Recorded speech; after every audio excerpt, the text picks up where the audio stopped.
دوستو، یہ بھٹو صاحب کے سلسلے کی 27ویں ویڈیو ہے۔ رحم کی اپیل۔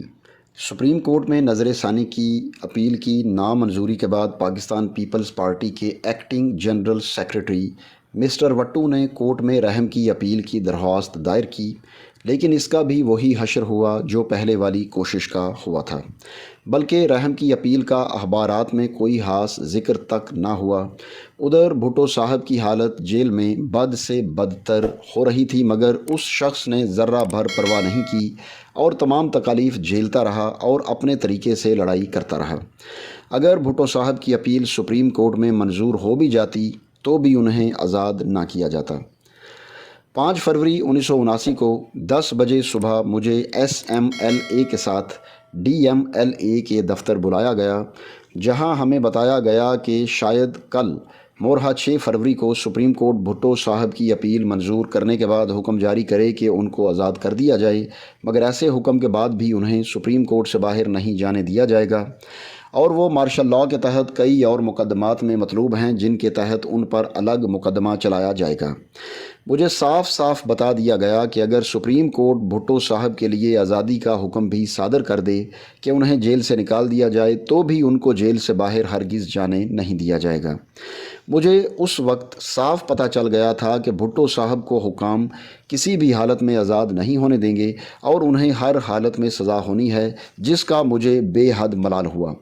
صرف مارشل لاء جیسے نظام میں ایسا حکم صادر کیا جا سکتا ہے کہ اگر ملک کی اعلیٰ ترین عدالت کسی مقدمے کا فیصلہ کر دے تو بھی اس کو نہ ماننے کا حکم دیا جا سکتا ہے۔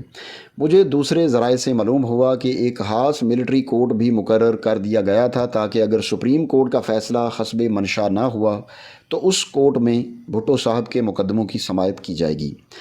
پنڈی جیل میں بھٹو صاحب کی اسیری کے دوران تو مجھ سے دوستوں، ساتھی افسروں اور ہر عہدہ کے سینئر افسروں نے ان کے متعلق کوئی خاص معلومات حاصل کرنے کی کوشش نہ کی، لیکن ان کے پھانسی لگ جانے کے بعد ہر ملنے والے نے اس موضوع پر بار بار پوچھا، اور چونکہ بھٹو صاحب کے متعلق افواہیں گشت کر رہی تھیں اس لیے مجھ سے ہر حاس و عام نے حقیقت معلوم کرنے کی کوشش کی۔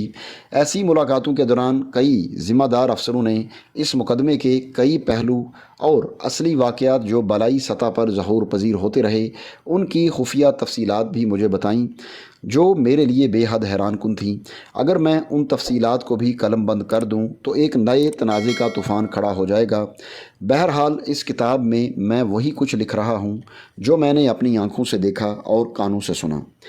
ویسے نواب محمد احمد خان قصوری کے قتل کے متعلق پنجاب ہائی کورٹ اور اس کے فیصلہ پر اثر اندازی کے متعلق سلطانی گواہ اور دوسرے گواہوں کے بارے میں اور دیگر متعلقہ باتوں کے متعلق مجھے بے حد معتبر ذرائع سے بہت کچھ معلوم ہوا ہے جن پر میرے لیے کسی شک و شبہ کی گنجائش نہیں، لیکن چونکہ ایسی باتیں سنی سنائی کے زمرے میں آتی ہیں اس لیے میں ایسے معتبر ذرائع سے بتائی ہوئی حقیقتوں کو ان صفحات پر کوئی جگہ نہیں دے رہا۔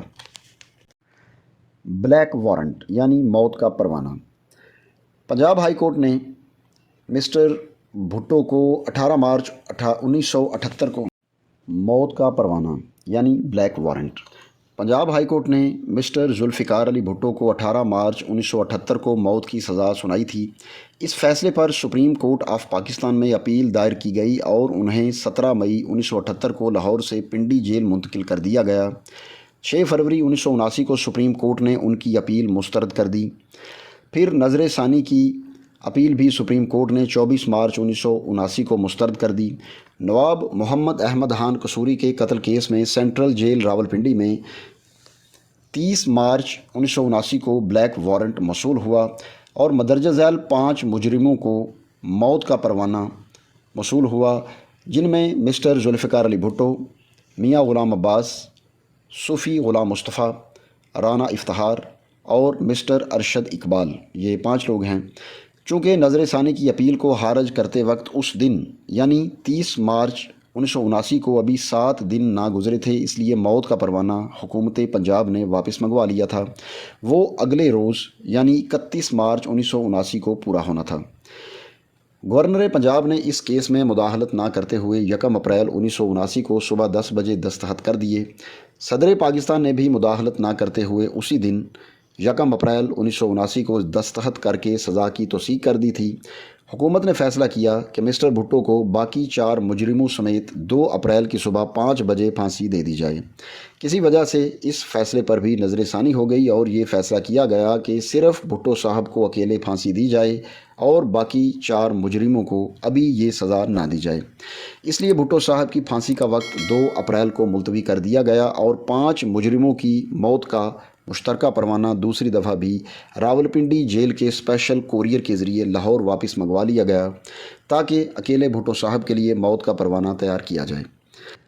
مجھے بتایا گیا کہ chief justice Punjab high court مولوی مشتاق صاحب نے صرف بھٹو صاحب کی موت کے پروانے پر دستخط کرنے پر نارضامندی ظاہر کی تھی، جس کے مطابق انہیں 3 اپریل رات 2 بجے پھانسی لگانا تھی، اور چیف جسٹس صاحب نے یہ کہا تھا کہ سپرنٹینڈنٹ جیل اپنا اختیاری حق استعمال کرے اور مجرموں کو الگ الگ وقت میں پھانسی لگائے۔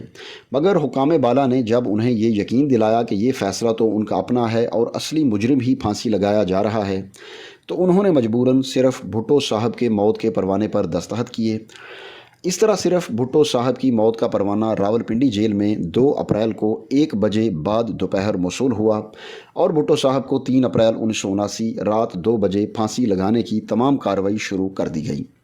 بیگم نصرت بھٹو اور مس بے نظیر بھٹو کو آخری ملاقات کے لیے بلایا گیا۔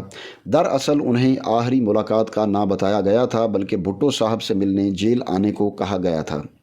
مس بے نظیر بھٹو نے، جو سہالہ ریسٹ ہاؤس میں زیر حراست تھیں، یہ کہلا بھیجا کہ ان کی طبیعت ناساز ہے، اس لیے وہ اس وقت 2 اپریل بعد دوپہر نہیں آ سکتی۔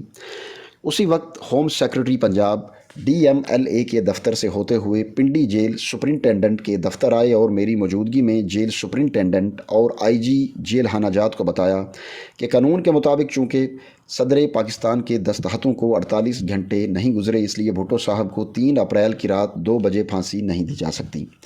یہ نقطہ حکومت پنجاب نے اٹھایا تھا، اس لیے بھٹو صاحب کی پھانسی 1 دن اور روک دی گئی۔ ادھر بیگم نصرت بھٹو اور مس بے نظیر بھٹو کو اطلاع دی گئی کہ اگر ان کی طبیعت ناساز ہے تو ان کو آنے کی ضرورت نہیں۔ SMLA نے 2 اپریل کو مجھے اور جیل سپرنٹینڈنٹ کو مندرجہ ذیل احکامات جاری کیے تھے۔ نمبر 1، بھٹو صاحب کو ان کی پھانسی کا آخری notice Rawalpindi jail superintendent mister Yar Muhammad lieutenant colonel Rafi الدین کی موجودگی میں ان کے سیل میں دیں گے۔ بعد میں 3 اپریل دن کو بتایا گیا کہ نوٹس دیتے وقت first class magistrate Bashir Ahmad Khan اور پنڈی جیل کے ڈاکٹر صغیر شاہ بھی آخری نوٹس دیتے وقت سیل میں حاضر ہوں گے۔